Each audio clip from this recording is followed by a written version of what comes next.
My son's fiancée looked me dead in the eye and said I should move to a retirement community because this house was wasting its potential on someone my age. My name is Michael Patterson, and at 63 years old, I never imagined I'd be called obsolete in the home I built with my own two hands. I spent 37 years as a commercial airline pilot for Delta, flew 747 seconds across the Pacific, carried hundreds of thousands of passengers safely through storms, mechanical failures, and once, an engine fire over the Atlantic that made the evening news. I retired 4 years ago, 2 months after I buried my wife Linda. Some people thought I retired because of her death. The truth is, I couldn't focus anymore. Every time I sat in that cockpit, I'd think about coming home to an empty house, and that's not the mindset you want at 35,000 feet with 300 souls behind you. The house sits on Lake Norman, about 40 minutes north of Charlotte. Linda and I bought the property in 1989, back when this area was still considered countryside. It wasn't much, just an old fishing cabin on 2 acres with a dock that looked like it might collapse if you sneezed near it. But Linda saw something I didn't. She always did. We spent 5 years renovating it ourselves, every weekend, every vacation day. I did the structural work, the dock, the deck. Linda handled everything inside. She had this gift for making spaces feel like home. The stone fireplace was her design, the window seat overlooking the lake where she'd read every Sunday morning, the garden that attracted hummingbirds every spring. After she died, people kept telling me to sell. Too many memories, they said. Too much house for one person. But those memories were exactly why I stayed. Every corner held a piece of her. The kitchen where we'd cook together. The deck where we'd watch sunsets. The bedroom where I held her hand the night before she went into hospice. Leaving would feel like abandoning her all over again. My son Ryan came by one Saturday in March, about 8 months ago. He's 32, works as an accountant at a firm in Charlotte. Good kid, stable. Never gave me problems growing up. He called ahead, which wasn't unusual, but his voice sounded different, excited in a way I hadn't heard since he was a teenager. He pulled up in his Audi around noon with a woman I'd never met. She stepped out wearing white jeans and a designer top, sunglasses that probably cost more than my monthly grocery bill. Everything about her screamed effort, the kind of effort that's really about being seen. "Dad, this is Chelsea," Ryan said, practically glowing. "I've been wanting you two to meet." She extended her hand, and her grip was limp. The kind of handshake that tells you someone's already decided you're not worth their full attention. "Ryan talks about you constantly," she said, but her eyes were scanning the house, the property, cataloging everything like she was doing a property assessment. We went inside, and I made coffee. Ryan was nervous, talking too fast, filling silences. Chelsea walked through my living room like she was touring an open house. She stopped at the photos on the mantel. Wedding pictures, Linda and me on our anniversary trips, Ryan's graduation. "These are so vintage," she said, not sweetly, like she was commenting on something she found at a thrift store. "That's my late wife," I said quietly. "Oh, Ryan mentioned her." She turned away, already moving on. "This house has amazing bones. The location is incredible. Lake access, the deck." She walked to the window. "You could get so much for this if you updated it. I'm not looking to sell." "Oh, I didn't mean now," she smiled, but it didn't reach her eyes. "Just saying. Eventually." Ryan jumped in. "Chelsea works in social media marketing. She's really good at seeing potential in things." "That's wonderful," I said, even though something in my gut was telling me this woman saw my home as nothing more than an investment opportunity. They stayed for lunch. Chelsea barely touched the sandwich I made, picked at the pasta salad, kept checking her phone. She asked questions, but they weren't about me. How long had I owned the house? What was the property worth? Had I considered what I'd do with it long term? When I mentioned I planned to stay here as long as I could, she laughed. "But it's so much space for one person. And the maintenance. At your age, wouldn't something simpler make more sense?" At my age, like 63 was ancient. Like I wasn't still running 5 miles 3 times a week and doing all my own yard work. Ryan shot her a look, but he didn't defend me. That's what I noticed. "My son, who I raised to stand up for people, who I taught to respect his elders, just sat there and let this woman talk about me like I was a burden waiting to happen. After they left, I stood on the deck for a long time, watching the sun set over the lake. Linda used to say you could tell a lot about a person by how they treat other people's memories. Chelsea had walked through our home like it was already hers to erase. The visits became more frequent after that. Every other weekend, Ryan would bring Chelsea by. Each time, she'd make comments. The furniture was outdated. The color scheme was depressing. The decor was so 80s. She never said Linda's name. It was always the previous design choices, or what was here before. One afternoon in May, she brought fabric swatches. "I was thinking," she said, spreading them across my kitchen table uninvited, "if you ever wanted to freshen things up, these neutrals would really open up the space. That wallpaper in the dining room is so dark. My wife chose that wallpaper." Right. But it's been, 4 years? Might be time for something new. Moving forward, you know? Ryan was in the bathroom. It was just her and me. I looked at this 28-year-old woman telling me it was time to move forward from my wife of 34 years, and I felt something cold settle in my chest. "Chelsea," I said carefully, "I appreciate your interest in design, but this house is staying exactly as it is." She smiled that smile again, the one that was all teeth and no warmth. "Of course. I'm just brainstorming. Ryan mentioned you might want help making it more modern eventually." Ryan hadn't mentioned anything to me. That evening, after they left, I called Ryan. "Did you tell Chelsea I wanted to modernize the house?" He hesitated. "She was just trying to be helpful, Dad. She's really good at this stuff. I don't need help. I'm happy with my home the way it is." I know. But you have to admit, some updates wouldn't hurt. That wallpaper is pretty dated. Your mother picked that wallpaper. Silence. Then, maybe that's the problem. Maybe you're holding on too tight. I almost dropped the phone. This was my son, the boy Linda rocked to sleep, the teenager I taught to drive, the man I walked through his mother's funeral, and he was telling me I was holding on too tight to her memory. "Ryan, what's going on with you?" "Nothing. I just think Chelsea has some good points. You're alone in this big house. You could sell it, get something smaller, have more money for retirement, for travel, for living your life instead of maintaining a museum to the past." A museum. He called the home we built together a museum. Is this what Chelsea thinks? Or what you think? Does it matter? "Dad, I'm worried about you. We both are." We. They were a we now, and I was somehow the problem they needed to solve. June came, and with it, Ryan's announcement. They were engaged. He called me on a Wednesday evening, voice full of excitement. They'd been dating less than a year, but he was sure she was the one. He wanted my blessing. What was I supposed to say? That I thought his fiancée was manipulative? That I'd watched her slowly change him? That the son who used to spend Sundays with me on the boat now barely called unless Chelsea was orchestrating the visit? I gave him my blessing because he was my son. And sometimes love is letting people make their own mistakes. The engagement party was at a restaurant in Charlotte, one of those trendy places with small plates and big prices. Chelsea had planned everything. She gave a speech about their love story that made Ryan sound like a prince who'd rescued her from a life of struggle, conveniently leaving out that her parents owned 3 car dealerships in South Carolina. I was talking with my old co-pilot, Marcus, when Chelsea approached with Ryan.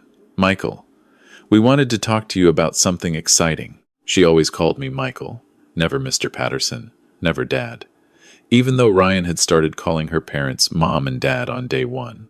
"We've been thinking about the wedding," Ryan said, "and we'd love to have it at the lake house. The deck, the view, it would be perfect. Small ceremony, close family, and friends." I looked at my son, trying to find the boy I raised somewhere in this man who just asked to have his wedding at his dead mother's favorite place, without acknowledging what that might mean to me. "That's a big event to host," I said carefully. "We'd handle everything," Chelsea jumped in. "Planners, caterers, all of it. You wouldn't have to do anything except let us use the space. It would be such a special way to, make new memories there." Make new memories. Code for Help you get over your dead wife. When were you thinking? 4th of July weekend, Chelsea said. It's perfect timing, and we could do this amazing red, white, and blue theme. Very patriotic, very summer. We've already contacted vendors. They'd planned it before asking me. They'd contacted vendors for an event at my house before I'd even agreed. Can I think about it? Chelsea's smile tightened. Of course. But we do need to know soon. These vendors book up fast. I thought about it. I thought about Linda, about what she would have wanted. She would have wanted her son to be happy. She would have wanted him to have a beautiful wedding, but she also would have seen right through Chelsea. Linda had a sense about people, a way of reading them that I was only now developing. I told them yes. What else could I do? This was my son's wedding, but I set conditions. Nothing permanent could be changed. No alterations to the house or property. They could decorate for the day, but it all had to be removed after. Chelsea agreed so quickly I knew she'd never planned to follow through. The planning took over. Chelsea was at the house constantly, measuring, photographing, bringing her wedding planner. She'd walk through rooms critiquing everything. The couch was too bulky. The artwork was dreary. The photos of Linda needed to come down for the wedding because they'd clash with the aesthetic. I found her in my bedroom one afternoon, going through Linda's jewelry box. What are you doing? She jumped. Oh, I was just looking. Ryan said your wife had some beautiful pieces. I thought maybe I could wear something of hers for the wedding. You know, something old. She had her hands on Linda's pearls. The ones I'd given Linda for our 20th anniversary.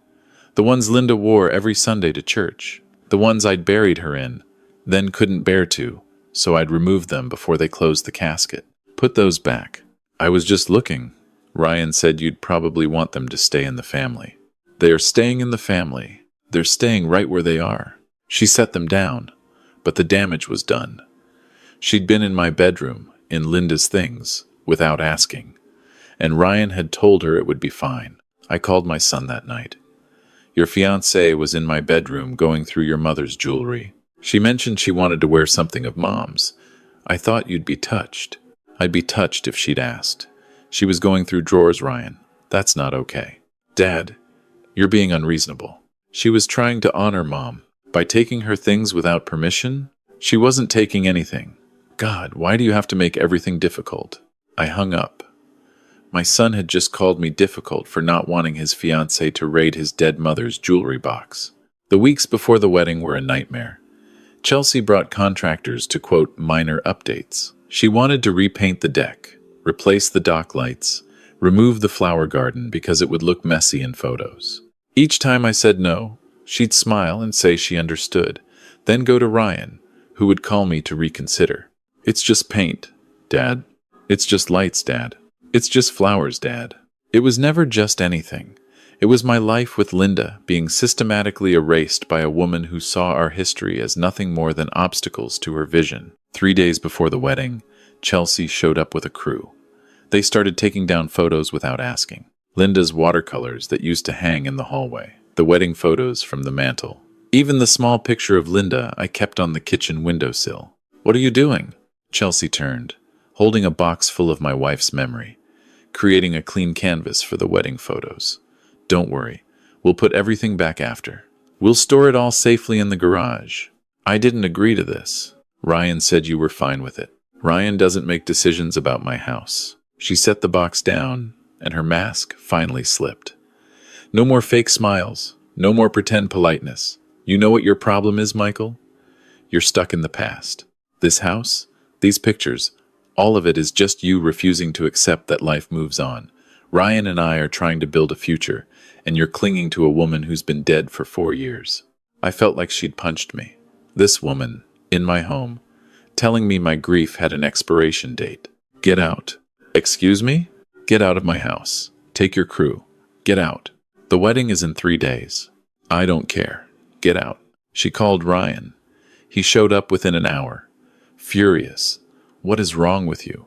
She was just trying to help. She called your mother a dead woman I need to get over. She didn't mean it like that. Dad, you're being paranoid and unreasonable. This is my wedding. Our wedding. And you're sabotaging it because you can't handle Chelsea having opinions. She's not having opinions, Ryan. She's erasing your mother. Maybe that's exactly what this place needs. I stared at my son. 32 years. I'd given him 32 years of my life, raised him with Linda, taught him values, integrity, respect, and he just told me erasing his mother was what my home needed. Get out, both of you. Ryan's face went red. Fine. We'll have the wedding anyway. This property is going to be mine someday, and when it is, the first thing I'm doing is selling it. They left. I sat on the deck, shaking, watching the lake turn gold in the sunset. Linda's lake, our lake, and my son wanted to sell it. 4th of July arrived. I'd told them the wedding was canceled, that they needed to make other arrangements. Ryan called me every name he could think of. Selfish, bitter, cruel. Chelsea sent emails about how much money I was costing them, how I'd ruined their special day, how she'd never forgive me for this. But at 8 a.m. on the 4th, cars started pulling up. Catering vans, the florist, the wedding planner. They were doing it anyway. They were having the wedding at my house without my permission. I walked outside. The planner, a woman named Diane, looked uncomfortable when she saw me. Mr. Patterson, I tried to tell them this wasn't appropriate, but they insisted the venue was confirmed. It's not. This wedding is not happening here. Ryan's car pulled up. He got out, wearing his tux, Chelsea beside him in a white robe over her dress. They walked up to me like they owned the place. Dad, don't make a scene. Everything's here. Guests are coming. You can either let this happen gracefully or embarrass yourself. This is my property, and I'm your son. Your only son. The only family you have left. And if you cancel this wedding, if you humiliate us like this, you'll never see me again. That's your choice. Your pride or your son. I looked at Ryan, really looked at him, and I realized I'd already lost him. The boy I raised wouldn't blackmail his father, wouldn't disrespect his mother's memory, wouldn't choose a woman who'd been in our lives less than a year over the man who'd raised him. You're right, I said quietly. That is my choice. Chelsea smiled, thinking she'd won. And I choose my pride. I choose your mother's memory. I choose the values I tried to teach you that you clearly forgot. Ryan's face went white. You're serious. I've never been more serious. This wedding is not happening. You need to leave. All of you need to leave. I'm not going anywhere, Chelsea snapped. We have a contract with these vendors. Guests are arriving. You can't stop this. Actually, I can. This is private property, and you're trespassing. Ryan, do something, Chelsea hissed. My son just stood there, torn between the woman he thought he loved and the father he was throwing away for her. I pulled out my phone and called Marcus. Hey, buddy. Remember how you said if I ever needed anything to call? I need something. Marcus had been my co-pilot for 15 years. More than that, he'd been Linda's friend. He'd been at her funeral. He'd checked on me every week for a year after she died. He'd known Linda almost as long as I had. On my way, he said without hesitation. Then I called Tom and Janet, my neighbors who'd lived 3 houses down for 20 years. I need your help. Be right there, Tom said. I called 6 more people, all of them friends, all of them people who'd known Linda, all of them people who understood what this house meant. Within 40 minutes, my driveway was full, but not with wedding guests, with my people. Marcus showed up with 4 other retired pilots from my crew. Tom and Janet brought their adult kids. My old neighbor Bill showed up with his wife. Even Father Morrison from the church Linda and I used to attend drove up. What's happening? Chelsea demanded. I'm leaving, I said. This house has become a battleground, and I'm tired of fighting, so I'm leaving. Chelsea's face lit up. She thought she'd won. Finally, some sense. But I'm not leaving alone. I turned to Marcus, to Tom, to Father Morrison, to all these people who'd shown up because I asked. I want to show you all something. I walked them through the house. Every room, every photo Chelsea had tried to remove, every detail Linda had chosen. The wallpaper, the window seat, the garden. I told them stories about Linda picking out paint colors, about us installing the deck together, about the 4th of July parties we used to host, real ones, filled with laughter and love. This woman, I pointed at Chelsea, Called all of this a museum to the past. Called my wife someone I needed to get over. Wanted to erase every trace of Linda to make room for her aesthetic. And my son stood by and let it happen. Ryan's face was red. Some of his friends had started to arrive, hearing the commotion. His boss, Jim, who'd known me for years, was standing in the driveway, taking it all in. So here's what's happening, I continued. I'm leaving this house for the day. But so is everyone who respects me. Everyone who knew Linda. Everyone who understands that love and memory aren't obstacles to overcome. They're foundations to build on. I looked at the vendors. I'll pay your cancellation fees. Every penny. But this wedding isn't happening here. Then I looked at the early arriving guests. If you believe a marriage should be built on respect, on honoring the past while building the future, on treating family with dignity, you're welcome to leave with me. We're having a real 4th of July celebration. At the lake, like Linda would have wanted. Marcus stepped forward. I'm in. Tom and Janet. Us too. Father Morrison. Absolutely. One by one, the people who mattered stood with me. Ryan's boss, Jim, walked over. Ryan, I've known your father for 8 years. He helped my family when my daughter was sick. Let us stay at his lake house for a month so she could recover somewhere peaceful. What I'm seeing here today isn't the man I know. He turned to me. Count me in, Michael. Chelsea's face went from triumphant to horrified as she watched her wedding audience walk away. The vendors started packing up. Ryan's friends, the ones who'd met me, the ones who'd heard him talk about his mom. They looked confused, uncomfortable, and more than a few followed Jim's lead. Ryan, Chelsea shrieked. Stop them, do something. But Ryan just stood there, watching everything fall apart, finally seeing what he'd become. I walked to my truck. 15 cars followed me to the public lake access 2 miles away, where we spent the 4th of July the way Linda and I always had. With people who mattered, with stories and laughter, with respect for the past and hope for the future. My phone rang all day. Ryan called 47 times, left 23 voicemails, each one progressively more desperate. The wedding fell apart. Most guests didn't show up once word spread. The ones who did found a groom in a tux, standing in an empty yard with a bride screaming at everyone. But I didn't feel victorious. I felt hollow. I'd lost my son. Maybe I'd lost him months ago, the first time he chose Chelsea's comfort over my dignity. But this made it real.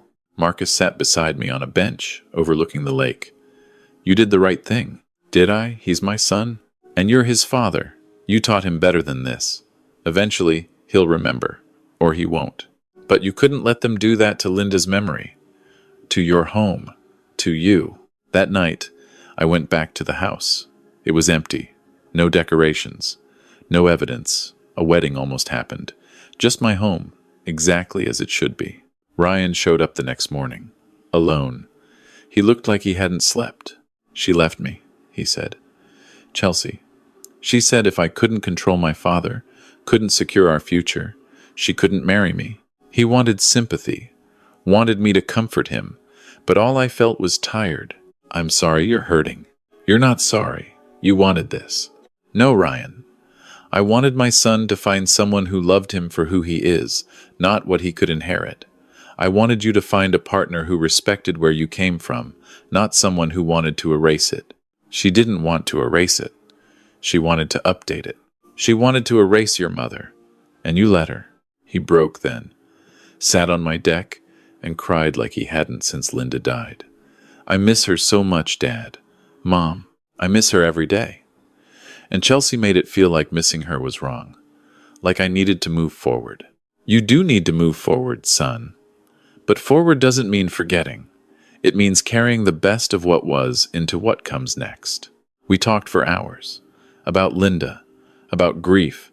About how he'd let Chelsea convince him that his grief was holding him back. That my grief was unhealthy. That the house was a prison instead of a sanctuary. I don't know if I can forgive myself, he said finally. You're human. You fell in love with the wrong person. You lost your way. But you're here now. That counts for something. He stayed for dinner. We sat on the deck and watched the sunset, just like we used to. It wasn't fixed. We weren't healed. But it was a start. 3 months later, I met someone. Her name was Patricia, and she was a widow too. Her husband had died 6 years ago from cancer. She understood grief. She understood memory. When she came to my house for the first time and saw Linda's photos, she didn't suggest taking them down. She asked me to tell her about them. Ryan came by one Sunday and found us having coffee on the deck. He was awkward at first, unsure how to feel about seeing me with someone who wasn't his mother. But Patricia was kind to him, asked about his life, didn't try to be anything she wasn't. After she left, Ryan said, "She's nice, Dad." "She is. Mom would have liked her." "Yeah, she would have." I didn't sell the house. Didn't update it to someone else's vision. Patricia loved it exactly as it was. She added her own touches. Small things, always asking first. A plant here. A throw pillow there. Not erasing Linda, but adding to the story. Ryan apologized more times than I could count. He paid back the vendor cancellation fees, even though I'd already covered them. He started coming by on Sundays again, sometimes with a woman named Amy who worked at his firm. Someone quiet, someone kind, someone who, when she saw Linda's photos, said she was beautiful. Ryan has her eyes. I don't know if my son and I will ever be exactly what we were. Chelsea changed something between us, revealed cracks in his character I'd never wanted to see. But we're rebuilding, slowly, like Linda and I rebuilt this house. Piece by piece, weekend by weekend, year by year. The 4th of July came around again. Ryan asked if he could host a barbecue at the house. Nothing big, just some friends and family. I said yes. Patricia made her potato salad. Tom and Janet came. Marcus and his wife showed up. Even Jim, Ryan's boss, stopped by with his family. We sat on the deck as the sun set, and I looked around at these people, this place, this life I'd built with Linda and was now building again with new chapters. Ryan caught my eye and raised his beer in a quiet salute. I raised mine back. Some people might say I should have just let them have the wedding, that it was just one day, that I was stubborn and proud and hurt my relationship with my son over something that didn't really matter. But it did matter. Respect matters. Memory matters. Teaching your children that love doesn't mean erasing everyone who came before. It means honoring them. That matters. Linda used to say that a house is just wood and stone until you fill it with love. This house is full of love. Her love. My love. The love of everyone who's passed through these doors and understood what it means to build something that lasts. And no amount of updating, no aesthetic vision, no pressure to move forward could make me abandon that. I'm 63 years old. I've flown through storms and engine fires. I've buried the love of my life and survived the aftermath. I've stood up to my own son when he forgot who he was. And I'm still here. In the house Linda and I built, with photos on the mantel and her garden growing wild every spring, with new friends and old memories, with a son who's learning, slowly, what it means to honor the past while building the future. That's not being stuck. That's being rooted. And there's a difference.